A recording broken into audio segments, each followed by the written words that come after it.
Shalom, salam sejahtera. Berjumpa lagi dengan saya, Pastor Saur Pasaribu, dalam kajian tentang perpuluhan. Pada video kali ini saya sudah masuk part yang kelima. Sebelum-sebelumnya saya sudah mengkaji perpuluhan dalam part pertama, part kedua, part ketiga, dan part keempat. Pada part yang keempat kemarin sedikit saya sudah mengulas tentang perpuluhan dalam konteks kitab Maleakhi. Karena dalam part yang keempat itu, kalaupun saya membahas tentang kitab Maleakhi, itu lebih dominan tentang bagaimana kita belajar tentang sistematika penulisan kitab Maleakhi, dan juga kita belajar tentang bagaimana secara etimologinya, dan sebagian melihat hal-hal apa yang Tuhan mau kehendaki di dalam bangsa Israel kepada imam-imam di dalam kitab Maleakhi. Dan terakhir kemarin saya membahas di ayat yang ke-10 pada pasal 3 dari kitab Maleakhi. Namun saya akan coba ulang lagi mulai dari ayat yang ke-6, sekilas mengingatkan kembali bahwa kemarin saya sudah membahas bagaimana supaya Tuhan menghimbau mereka kembali kepada rencana Tuhan di dalam memberikan persepuluhan kepada Tuhan. Tuhan memanggil bangsa Israel, Tuhan memanggil imam, Tuhan memanggil semua mereka agar mereka kembali kepada Tuhan. Jika Tuhan memanggil mereka dan mau kembali kepada Tuhan, maka Tuhan pun akan kembali kepada mereka. Dan ada konsekuensinya. Ketika mereka kembali kepada Tuhan, maka Tuhan kembali kepada mereka. Bagian yang berikutnya juga kita sudah kaji bagaimana bangsa Israel yang diingatkan Tuhan agar mereka sadar dan mereka jangan lagi menipu Tuhan. Jangan lagi membuat perbuatan yang tidak jujur kepada Tuhan mengenai persembahan, khususnya mengenai persembahan, persepuluhan, dan persembahan khusus. Kemarin saya sudah jelaskan, lebih dominan di gereja itu sebenarnya setiap minggu dalam sebulan itu yang dijalankan adalah persembahan lewat kantong, dan sekali sebulan persembahan persepuluhan diberikan kepada bendahara. Jadi dengan kembali kepada Tuhan, jangan menipu, artinya mereka harus jujur dalam memberi persepuluhan. Itulah yang akan menjadi panggilan pokok utama di dalam kitab Maleakhi, firman Tuhan kepada bangsa Israel dan kepada imam. Tuhan mengingatkan lagi supaya mereka sungguh-sungguh memberikan persepuluhan. Di ayat 9 dan 10 dibawa ke rumah perbendaharaan Tuhan, dibawa ke perbendaharaan rumah Tuhan. Sehingga pada ayat yang ke-10 ini juga, jika hal itu mereka lakukan, maka mereka akan dicurahkan berkat-berkat melimpah kepada bangsa Israel. Nah saudara, berkat-berkat inilah sebenarnya yang hendak mau dilihat, disaksikan, bahkan diharapkan oleh Tuhan secara jujur ketika orang Israel diberkati, untuk mereka mau memberikan mengembalikan berkat yang dari Tuhan itu melalui persepuluhan diberikan ke rumah Tuhan. Sehingga Tuhan membuat satu konsep untuk menjaga berkat itu. Tuhan berkata di dalam ayat 11, dan saya akan kaji lebih luas lagi. Firman Tuhan berkata, "Aku akan menghardik bagimu belalang pelahap, supaya jangan dihabisinya hasil tanahmu, dan supaya jangan pohon anggur di padang tidak berbuah bagimu." Firman Tuhan semesta alam.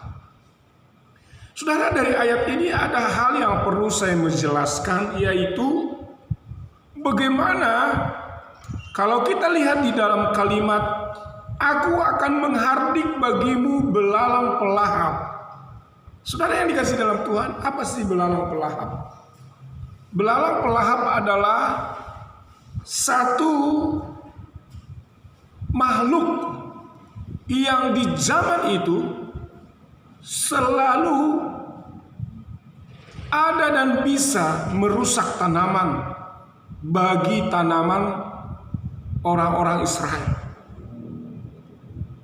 Jikalau belalang pelahap ini hadir, maka gandum tanaman apapun yang mereka tanam itu semua bisa lenyap sekejap. Saudara, kalau kita bisa lebih dekat memahami tentang bagaimana proses kinerja belalang pelahap ini, kurang lebih sebulan yang lalu saya mendapatkan sebuah video yang sangat viral, di mana wabah belalang mengerumuni semua pertanian yang ada di Afrika dan juga yang ada di Cina.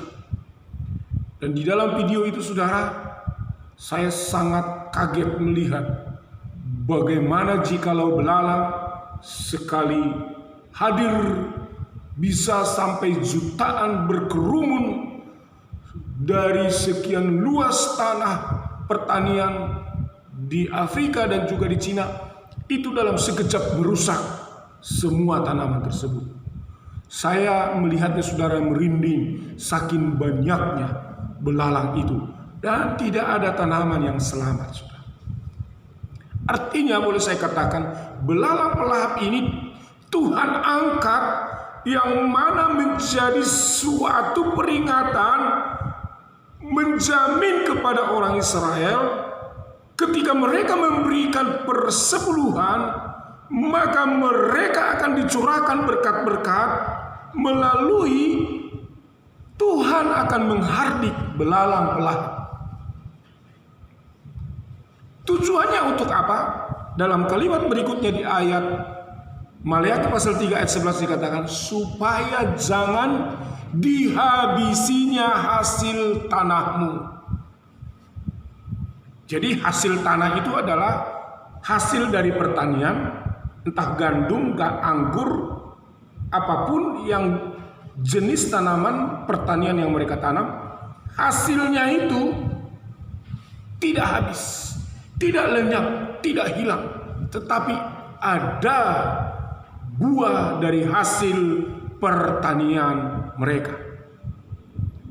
Berarti yang dimaksud di sini, Tuhan bisa menjaga, melindungi pertanian mereka dari pengganggu-pengganggu berkat-berkat hasil pertanian mereka, yang Tuhan katakan melalui belalang pelahap itu mereka dikatakan akan dijaga. Baru dikatakan yang berikutnya, saudara, supaya jangan pohon anggur di padang tidak berbuah bagimu, firman Tuhan semesta alam. Apa artinya, saudara? Artinya supaya jangan pohon anggur, berarti ketika mereka menanam pohon anggur itu, maka pohon anggur itu ada buahnya.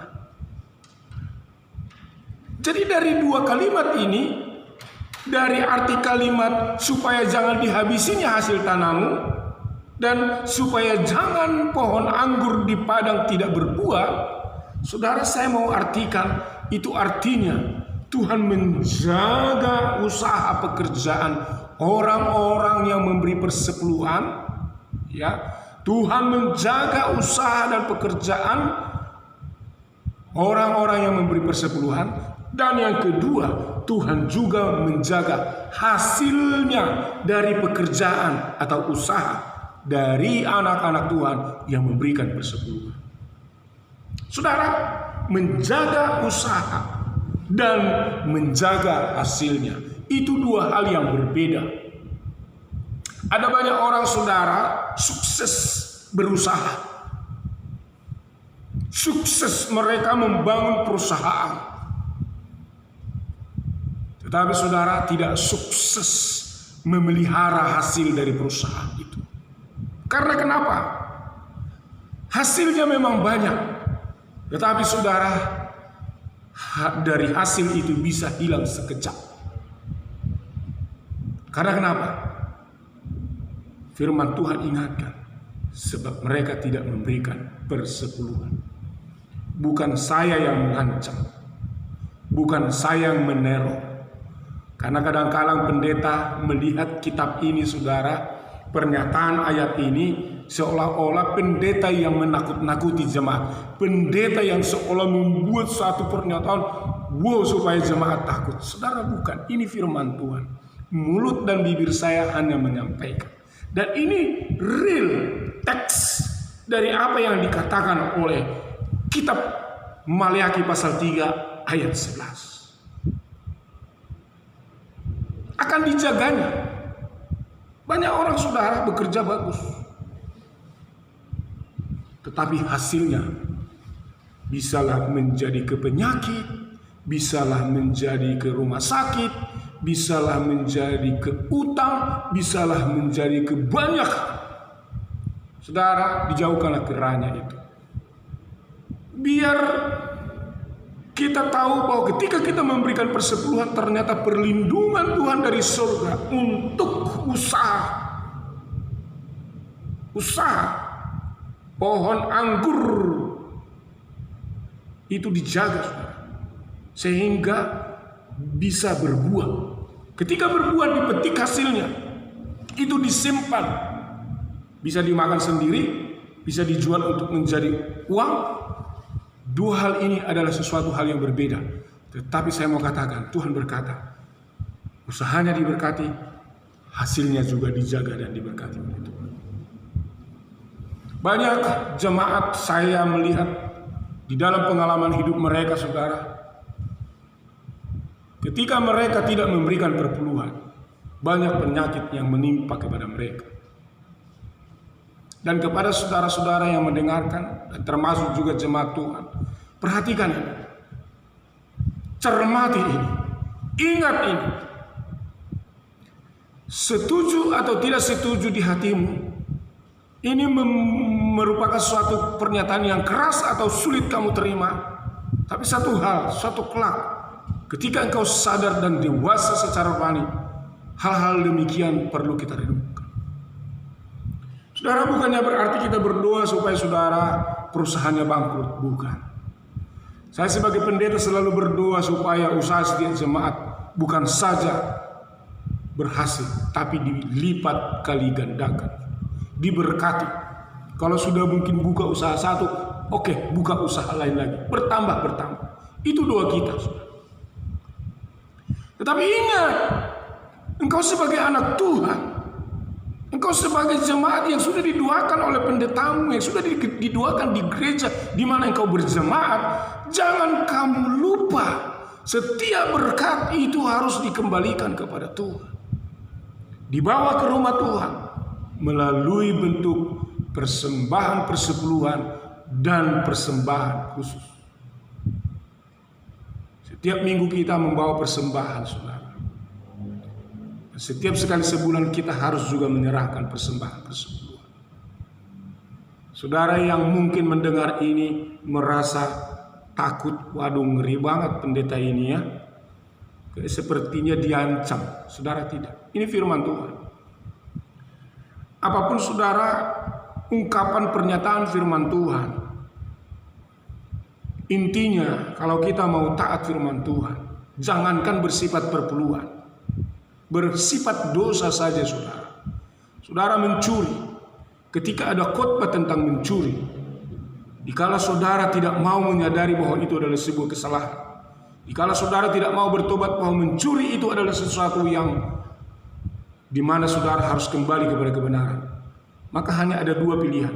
Saudara mau kembali bertobat, atau saudara akan bertahan di dalam sikap membenarkan diri akan mencuri itu. Hal yang sama juga dengan perpuluhan. Mungkin bagimu berkata, wah ini mengancam. Dan engkau juga mungkin berkata, mengambil dalil dari beberapa pendeta. Buktinya pendeta lain bukan seperti itu. Saudara, kemarin saya posting sebuah kalimat-kalimat yang membuat supaya jemaat memahami pertumbuhan mereka di dalam gereja dan pelayanan. Dan di sana memang saya singgung, ketika anak Tuhan bertumbuh, maka mereka akan menjadi anak Tuhan yang siap menopang tiang penopang, bukan saja secara SDM, bukan secara pikiran, bukan saja secara tenaga, tapi secara keuangan di dalam gereja. Lalu ada yang menulis saudara di bawah, di komentar di Facebook yang saya tulis, ujung-ujungnya uang. Orang yang komentar seperti itu saya sudah paham. Satu, kemungkinan dia sakit hati. Kedua, kemungkinan dia tidak rela untuk memberi. Gampang saudara menilai. Nah oleh sebab itu saudara, Tuhan memang membawa orang Israel ini mengenal siapa Tuhan mereka. Makanya di dalam Maliaki ini sudah disebutkan ayat-ayat sebelumnya, sesungguhnya akulah Tuhan Allahmu, tidak berubah dari dahulu, sekarang dan sampai selama-lamanya, dan aku juga akan menopang, memberkati. Saudara, itu janji Tuhan. Dia perkenalkan dirinya Tuhan yang bertanggung jawab untuk memberkati. Kalau kita sudah masuk arah ke sana memberkati, saudara, itu semua tergantung iman saudara. Saudara percaya apa yang saya katakan ini, jadilah menurut imanmu, karena semua kita harus juga responi melalui iman. Saudara, iman itu memang proses, punya level dan tingkatan, saudara. Klimaksnya iman yang Yesus kehendaki, saudara, kalau kita bahas di dalam perjanjian baru, memang sempurna. Tapi jangan saudara anggap bahwa kata sempurna ini secara definisi bahasa, bahwa saudara tidak akan pernah lagi punya kelemahan. Sempurna dalam konteks Alkitab adalah ada satu perkembangan progresif di mana dia akan terus bertumbuh kepada arah yang lebih baik. Untuk orang yang belum bertumbuh, diundang datang, dibesuk datang ke rumahnya, diajak untuk beribadah saja, saudara, itu ibarat mendengar sebuah kata-kata yang sangat sadis bagi orang yang tidak bertumbuh iman. Saya sudah mengalami itu di pengembalaan. Saya besuk berulang-ulang bertahun-tahun supaya datang ke gereja, belum tentu datang ke gereja, saudara. Beribadah ke gereja lain juga belum tentu. Ketika kita datang petak umpat sama pendeta, tentu berat, masalah beribadah saja. Jangankan sekali sebulan, saudara, sekali setahun aja mungkin berat. Dan itulah level imannya. Padahal dia Kristen. Makanya saudara, pertumbuhan itu memang secara progresif. Sempurna itu secara progresif. Hal yang sama ketika kita berbicara tentang perpuluhan, saudara. Saya menilai dan mengukur orang-orang yang memberi perpuluhan adalah orang-orang yang sudah bertumbuh level imannya. Orang yang sudah sadar sebagai, kalau ibaratnya saya gambarkan sebagai, ibarat gambaran, saudara. Sebagai anak, kalau dia masih anak yang di bawah bayi atau baru 5 tahun ke bawah, jangan pernah harap Jangankan dia mandiri, jangankan kita suruh, untuk mandiri aja tidak mungkin. Yang umur 5 tahun sampai kelas 6 SD, mungkin dia 11 tahun sampai SMP dulu. Jangan kita harap untuk bisa dia membantu orang tua dalam hal materi. Untuk anak yang sudah kuliah dan bekerja, orang tua berharap anaknya bisa membantu keadaan keuangan orang tuanya. Itu tingkat secara progresif mengenai hal kedewasaan iman. Tapi ada juga anak sudah kerja banyak duitnya, boro-boro bantu orang tua. Artinya saudara, ini bukan masalah ada atau tidak ada, bisa atau tidak, banyak atau tidak. Bukan masalah itu dalam hal perpuluhan. Masalah sejauh mana ada pertumbuhan. Makanya Tuhan katakan saudara, dijamin di dalam ayat yang ke-11 ini, supaya dijaga pekerjaannya dan hasil pekerjaan. Yakinlah saudara, ketika saudara memberikan persepuluhan, maka saya yakin dan percaya Tuhan akan menghardik belalang-belalang pelahap yang akan merusak baik pekerjaanmu dan keuanganmu. Tuhan akan menjaga itu, dan itulah janji firman Tuhan. Ayat 12. Maka segala bangsa akan menyebut kamu berbahagia, sebab kamu ini akan menjadi negeri kesukaan firman Tuhan semesta alam. Saudara lihat, nilai-nilai kerelaan untuk memberi persepuluhan tentu sudah menjadi sebuah kedewasaan, tanggung jawab untuk penopang dalam pelayanan gereja dan mengerti bagaimana kebutuhan gereja. Maka Tuhan katakan saudara, orang yang seperti itu akan menjadi pribadi yang disebut berbahagia. Dia merasa sukacita, puas, bisa merefleksikan dirinya, mampu membantu. Kalau konteksnya anak terhadap orang tua, dia bisa menopang orang tuanya yang dalam keadaan kekurangan.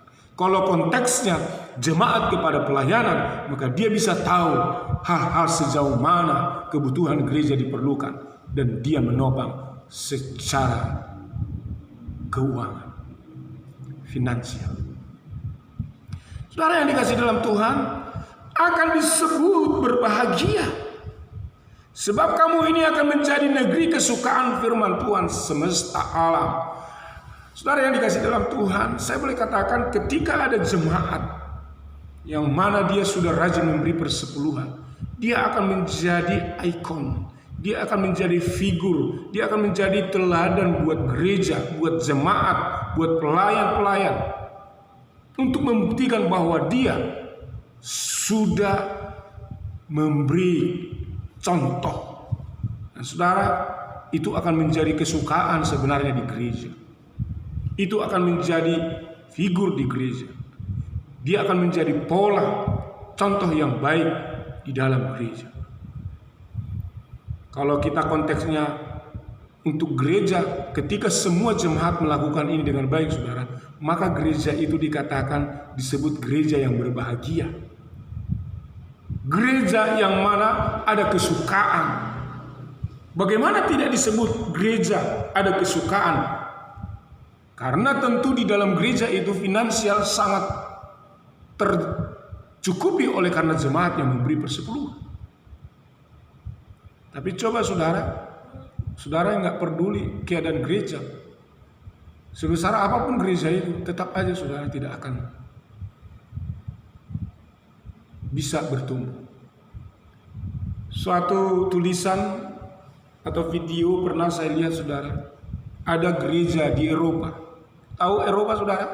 Itu adalah negara kaya, termasuk mata uang tertinggi di dunia. Kurang hebat apa Eropa? Tetapi tahukah saudara, malah di gereja saya pernah baca sebuah tulisan dan juga videonya, dikatakan bahwa gereja tutup karena tidak ada lagi supplier untuk gereja dalam mengelola gedung gereja dan segala keperluan di gereja. Di mana itu terjadi? Di Eropa. Kenapa? Karena yang beribadah di Eropa itu adalah hanya nenek-nenek, kakek-kakek yang sudah tua renta. Dan anak-anak muda rata-rata sudah banyak meninggalkan gereja. Kenapa? Karena tidak lagi mereka memandang Tuhan sebagai ikon, sebagai kebenaran, sebagai yang sanggup membawa mereka kepada hal-hal yang lebih baik. Mereka cerdas, mereka pintar. Tetapi saudara, bukan ukuran. Mereka kaya, kurang apa? Tetapi itu bukan jaminan.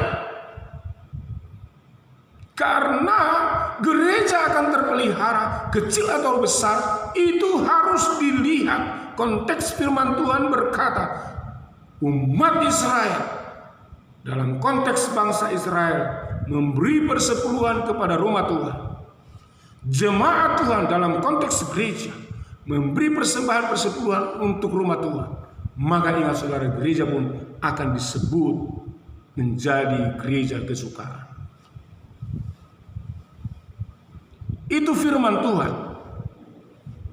Makanya saudara, kita perlu menjaga mindset, cara berpikir kita dalam menghadapi apa yang disampaikan oleh firman Tuhan tentang perpuluhan.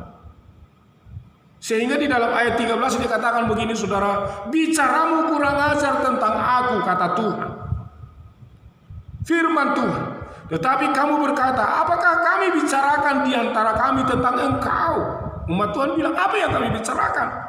Ayat 14. Kamu berkata adalah sia-sia beribadah kepada Allah.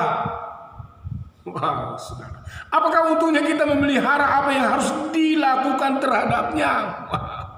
Dan berjalan dengan pakaian berkabung di hadapan Tuhan semesta alam. Coba lihat saudara. Itu bukan sesuatu yang ngeri. Di dalam kitab Maleakhi ada sebuah dialog, interaksi komunikasi antara Tuhan dengan umat Israel. Digambarkan bagaimana orang Israel punya pemikiran seperti itu. Dan Tuhan ingatkan. Karena kenapa orang Israel mempunyai pemikiran? Adalah sia-sia beribadah kepada Allah. Saudara lihat, inilah yang terjadi di Eropa. Hati-hati saudara, roh seperti ini bisa menyelusup, gentayangan, menghampiri seluruh dunia. Tapi saya menghimbau gereja harus bersatu. Pahamilah, seumpamanya semua gereja memahami konsep perpuluhan ini saudara, Protestan dan Katolik saya yakin akan semakin diberkati di dalam konteks pelayanan. Orang dari persembahan aja saudara, gereja sudah besar. Seperti Protestan AKP, mereka besar karena apa? Mereka dari persembahan, tapi jumlah jemaatnya banyak. Katolik mungkin ada yang menyumbang, mungkin bantuan dari pusat, tapi ada juga dari jemaat, dari persembahan aja saudara sudah bisa megah begitu. Coba kalau memakai teori persepuluhan ini. Wow, itulah yang dikatakan oleh Tuhan, rumah Tuhan akan menjadi kesukaan. Bangsa di mana orang yang beribadah melakukan itu dengan baik akan menjadi bangsa kesukaan, kebahagiaan. Tapi kalau ada yang bilang sia-sia beribadah kepada Tuhan, wah, udah nggak ada lagi saudara datang ke gereja. Sudah tidak akan mungkin lagi ada orang memberi persembahan. Sudah tidak akan mungkin lagi saudara ada memberi persepuluhan. Sudah pasti saudara akan mati itu gereja. Apalagi dikatakan apa untungnya kita memelihara apa yang harus dilakukan terhadapnya. Maksudnya apa untungnya kita memelihara rumah Tuhan. Aduh, kalau ada seperti itu saudara, ada hancur saudara. Hancur mina. Buat apa lagi saudara? Tetapi Tuhan hadir di dalam konteks kitab imamat untuk mengingatkan saudara dan saya. Seluruh jemaat Tuhan dengarkan. Jangan sampai ada berpikir seperti ini. Untuk apa diberikan perpuluhan? Untuk apa diberikan persembahan? Waduh, ngeri saudara. Tapi ingat, melalui firman Tuhan ini, apapun di dalam pikiran, Tuhan akan hadir selalu mendidik engkau. Tuhan mau supaya engkau sadar. Tuhan mau engkau bertumbuh dan dewasa secara progresif. Ketika engkau sudah mengalami pertolongan Tuhan, belajarlah memberi. Tuhan itu tidak ekstrim. Apalagi kalau ada mengajarkan sampai memberikan 100%, nggak usah. Saya tolak pengajaran memberi persepuluhan 100% dengan alasan katanya mengasihi Tuhan dengan segenap hati. Saudara, saya singgung sedikit. Ini salah. Mengasihi Tuhan tidak ada kaitannya dengan memberi persepuluhan. Kasarnya kalau saya kaji dengan tajam, saudara nggak perlu dalam arti juga istilah seolah-olah saudara mengasihi Tuhan oleh hanya karena perpuluhan. Nggak terlalu penting. Saudara kasih perpuluhan saja, itu sudah wujud kasihmu. Saya boleh katakan ngasih perpuluhan ini sudah menjadi kasih 100% dalam hidupmu. Kamu sudah mengasihi Tuhan 100%. Jadi saya buat klaim ini, satu klaim yang baru dengarkan. Memberi persepuluhan adalah mewujudkan, merefleksikan mengasihi Tuhan dengan 100%. Karena kenapa? Itu yang diminta Tuhan. Bukan 100% dari hasil usahamu, tetapi 10%. Tuhan tidak minta 100%. 10% saja. Saudara, kalau kita memahami ini, maka saya yakin dan percaya seperti yang dikatakan ayat 15. Oleh sebab itu kita ini menyebut berbahagia orang-orang yang gegabah, bukan saja mujur orang-orang yang berbuat fasik itu, tetapi dengan mencobai Allah pun mereka luput juga. Saudara lihat, ada orang-orang yang merasa mereka mencobai Tuhan seolah-olah mereka luput. Mereka tidak memperdulikan Tuhan juga, mereka merasa berbahagia. Ada orang seperti itu, saudara. Waspada. Ayat 15. Beginilah bicara satu sama lain orang-orang yang takut akan Tuhan. Jadi kalau yang tadi itu adalah pembicaraan orang-orang fasik, orang-orang yang tidak mengenal Tuhan, orang-orang yang tidak mau mensupport pelayanan, orang-orang yang tidak mau memperhatikan bagaimana finansial di dalam gereja. Tetapi orang-orang yang mengenal Tuhan dikatakan beginilah bicara satu sama lain orang-orang yang takut akan Tuhan. Ayat 16. Tuhan memperhatikan dan mendengarnya. Sebuah kitab peringatan ditulis di hadapannya bagi orang-orang yang takut akan Tuhan dan bagi orang-orang yang menghormati namanya. Mereka akan menjadi milik kesayanganku sendiri, firman Tuhan semesta alam. Saudara, ketika saudara berpikir dan berkata benar, jujur, tidak menipu Tuhan dan memberi persepuluhan, maka Tuhan katakan engkau akan menjadi milik kesayanganku sendiri. Firman Tuhan semesta alam. Pada hari yang kusiapkan, aku akan mengasihani mereka sama seperti seorang menyayang anaknya yang melayani dia. Dia, saudara, ada nanti kita lihat bagaimana kasih Tuhan, pertolongan Tuhan. Sama seperti seorang menyayangi anaknya, menolong mereka. Waktu kecil ketika belum berjalan ditolong, dibuka jalan sehingga dia mampu berdiri dan berlari. Itu bukti seorang yang bernama orang tua mendidik anaknya. Hal yang sama Tuhan juga akan bawa begitu jemaat Tuhan. Akan dinyatakan kasihnya seperti seorang anak yang menyayangi anaknya, seperti seorang menyayangi anaknya dan melayani dia. Tuhan akan buat begitu.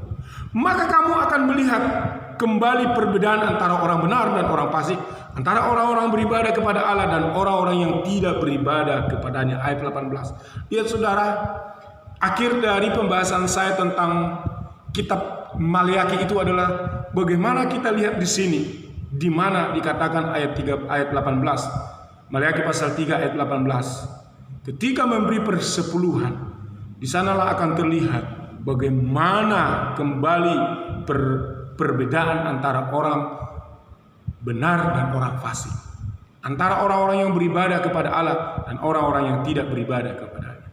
Saudara, lewat persembahan persepuluhan, orang memberi atau tidak memberi akan terlihat mereka apakah orang yang benar atau orang fasik. Apakah mereka orang yang beribadah dengan benar kepada Tuhan atau orang yang tidak beribadah dengan benar kepada Tuhan. Saudara, ini sebenarnya yang Tuhan mau. Lebih lagi khususnya kepada umat Israel disampaikan melalui kitab Maliaki. Jadi jelas saudara, Tuhan tidak asal-asal berbicara tentang hal ini.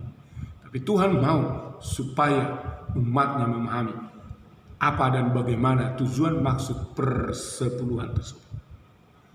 Saudara yang dikasih dalam Tuhan, biar kiranya melalui apa yang saya sampaikan ini, Roh Tuhan bekerja di dalam kehidupan saudara. Mari kita terus belajar. Siapapun bukanlah orang yang sempurna mengawali sebuah komitmen iman kepada Tuhan. Tetapi semua itu adalah sebuah proses. Di dalam proses itulah kita dididik ada tanggung jawab, dididik ada pertumbuhan, dididik ada sebuah kedewasaan. Oleh karena itu saudara, ini pembahasan bagian penting yang saya jelaskan lebih konkret tentang perpuluhan, yang mana Tuhan satu akan menjaga pekerjaan dan hasil dari pekerjaan itu, uang dari pekerjaan tersebut. Yang kedua, Tuhan mau memanggil kita untuk bertumbuh, ya, sehingga kita tahu bahwa memberi persepuluhan akan diberkati. Tuhan akan memberkatinya. Yang ketiga, ketika kita memberikan persepuluhan saudara, perhatikan, maka saudara disebut milik kesayangan Tuhan.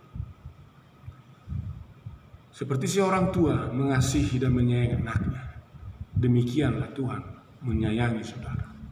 Ada satu lagu yang berkata, seperti Bapa sayang anaknya, demikianlah Dia mengasihiku. Saudara, kalau Bapa mengasihi anaknya, kita juga anak-anak Tuhan yang rajin memberi persepuluhan pasti akan dikasihi oleh Tuhan. Saudara, ini yang saya mau bahas tentang Maliaki. Sekarang karena saya sudah membahas keseluruhan tentang perpuluhan, saya sudah kaji ayat per ayat, kitab per kitab, ya. Secara kontekstual apa yang dibahas dari mulai kitab Kejadian di part pertama sampai kepada Imam Bilangan di part kedua, sampai kepada apa yang dikaji oleh Samuel, kitab Tawarik di part ketiga, dan kemarin saya sudah membahas tentang di Maliaki sebagian di part keempat dan part kelima. Pada video ini saya sudah bahas kesimpulan dari maksud tujuan perpuluhan di dalam kitab Maliaki. Oleh karena itu saudara, dari apa yang saya kaji, maka saya akan menyimpulkan keseluruhan mulai dari part pertama, part kedua, part ketiga, part keempat sampai kepada part yang kelima ini. Saya akan menyimpulkan bagian-bagian yang sudah saya kaji tentang perpuluhan itu. Yang pertama, Abraham memberi perpuluhan diberi kepada imam yang benar, yang disebut namanya Melkisedek. Jadi yang pertama, perpuluhan itu memang harus diberikan kepada imam. Ini jabatan yang mana mereka juga menjadi imamat yang mengerjakan tugas pelayan-pelayan itu. Jadi harus ke imam. Nanti kita akan kaji di perjanjian baru. Part yang ke-6 kita akan kaji saudara pelan-pelan. Sampai nanti terakhir di kitab Ibrani. Seru. Jangan lupa ikuti terus. Itu yang pertama. Abraham memberi persepuluhan kepada imam. Yang kedua, Yakub mengingatkan kita dan janji komitmen Yakub memberi persepuluhan untuk ke rumah Tuhan. Ya. Jadi kalau yang pertama Abraham memberikan kepada imam, jangan asal memberi persepuluhan saudara. Jangan bilang ke orang miskin, ke orang janda-janda, kepada yatim piatu. Salah saudara. Perpuluhan bukan ke sana, tapi harus ke imam. Itu yang dilakukan oleh Abraham. Kalau Abraham tidak memahami ini, maka saya yakin dan percaya dia akan jauh lebih baik memberikan perpuluhan kepada ponakannya Lot yang sedang dilanda dijajah oleh Raja Kadorlaomer karena dia berkekurangan keuangan. Ngapain dikasih ke imam? Dikasih aja kepada Lot karena ponakannya itu lagi dalam keadaan susah. Paham maksudnya? Hal yang sama jangan kau bilang, oh kasih saja kepada penginjil. Salah. Penginjil biar bergabung dengan gereja, biar gereja menangani hidup mereka, supaya menggaji mereka, mensuplai mereka, keuangan, perjalanan, biar gereja. Jadi Abraham adalah sebuah ikon di mana menjelaskan kepada kita persembahan harus diberikan kepada imam. Loh, kenapa waktu itu nggak dibawa ke rumah Tuhan? Belum ada gereja, belum ada bait Allah saat itu. Yang kedua, Yakub berkata bahwa perpuluhan harus dibawa ke rumah Tuhan. Nah, di sini sudah berurutan mendukung yang kedua. Yang pertama ke imam, yang kedua ke rumah Tuhan. Itu dua hal yang sudah kita kaji bekerja sama antara satu dengan yang lain. Harus dibawa ke rumah Tuhan. Jangan dibawa ke tempat lain, saudara. Haleluya. Harus dibawa ke rumah Tuhan. Itu janji Yakub, dan Yakub menepati itu. Yang ketiga, Ulangan. Orang yang memberi persepuluhan itu memang harus mengalami suatu berkat, yaitu hasil dari ladang mereka untuk diberikan persepuluhan. Dari penghasilan mereka. Kalau dulu pertanian, sekarang mungkin gaji di dalam perusahaan. Yang keempat, imamat. Imam bertugas mengumpulkan dan itu menjadi bagian gaji untuk membayar pekerjaan mereka. Di imamat disampaikan itu. Jadi kalau perpuluhan itu adalah untuk kehidupan pendeta, menggaji pendeta itu pas. Menggaji orang yang melayani di rumah Tuhan itu pas. Perbendaharaan itu kita sudah bahas. Saya hanya menyimpulkan dari beberapa bagian setiap part-part tersebut. Perpuluhan, yang kelima, perpuluhan konteks Nabi Samuel berganti kepemimpinan teokrasi kepada kerajaan di mana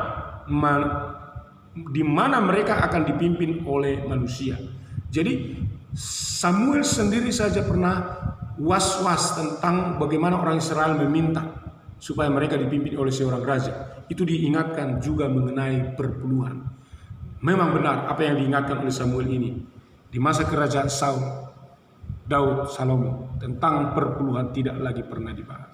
Karena itu sudah dikelola kepada perbendaharaan kerajaan. Itulah konsekuensinya. Tapi saudara, kita melihat memang rumah Tuhan tidak begitu diperdulikan. Kalaupun akhirnya di kitab Kisah Raja Salomo rumah Tuhan dibangun dengan bagus, dengan megah, tapi hal-hal persepuluhan pun tidak disinggung. Yang keenam, perpuluhan di zaman menurut kitab Tawarik, di mana Raja Hizkia mengembalikan konsep perpuluhan. Dari sekian lama raja-raja tidak pernah lagi membahas tentang persepuluhan, tetapi di kitab Tawarik ini Hizkia lah mengembalikan. Jadi boleh saya katakan Hizkia ini adalah tokoh sosok yang bisa merestorasi konsep perpuluhan itu dengan benar. Bukan hanya sekedar perpuluhan, tapi banyak persembahan yang lainnya rumah Tuhan. Yang ketujuh, Nehemia. Setelah pulangnya dari Babel, dari pembuangan, ya, di kitab Tawarik, di kitab Nehemia, maka mereka mulai menata kota atau bangsa Israel yang sudah dihancurkan oleh para penjajah. Dan setelah mereka pulang, saudara, dibangunlah kota itu. Termasuk dibangun juga bait Allah. Bait Allah kedua. Dan di sanalah juga Nehemia kembali menyarankan untuk dikembalikan pengelolaan tentang perpuluhan. Nomor 8, konteks kitab Maleakhi, supaya memberikan perpuluhan dengan konsekuensi. Jika memberi diberkati, jika tidak akan dapat kutuk. Itu di dalam part yang keempat, kitab Maleakhi. Dan yang terakhir, inilah yang saya tadi bahas. Intinya bahwa melalui persembahan persepuluhan akan membuat rumah Tuhan semakin terpelihara. Dan supaya nama Tuhan ditinggikan melalui pelayanan imam yang selalu melayani di rumah Tuhan. Saudara, demikianlah kiranya hal-hal penting yang saya sudah kaji tentang perpuluhan. Dan tunggu pembahasan saya yang sedikit sensitif di dalam part yang keenam, karena saya sudah masuk kepada pembahasan perpuluhan di dalam konteks kitab Perjanjian Baru.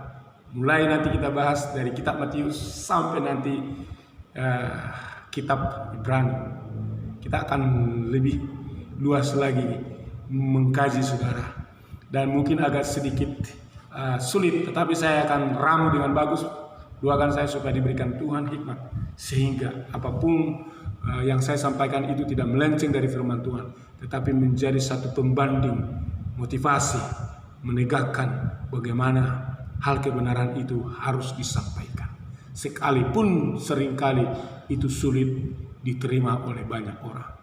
Akhir kata saudara, pesan saya, jika saudara yang sudah mensubscribe, jangan disubscribe lagi, supaya jangan unsubscribe, artinya jadi hilang itu subscribe-nya. Tetapi bagi saudara yang belum, tolong subscribe, tolong pencet like, dan terlebih jangan lupa tombol loncengnya, ting, supaya nanti update dari video-video saya akan langsung terkonek dan ada peringatan bahwa ada video yang baru tentang kajian perpuluhan. Terima kasih. Akhir kata, salam damai, salam sukacita. Kiranya Tuhan memberkati kita semua. Haleluya. Amin.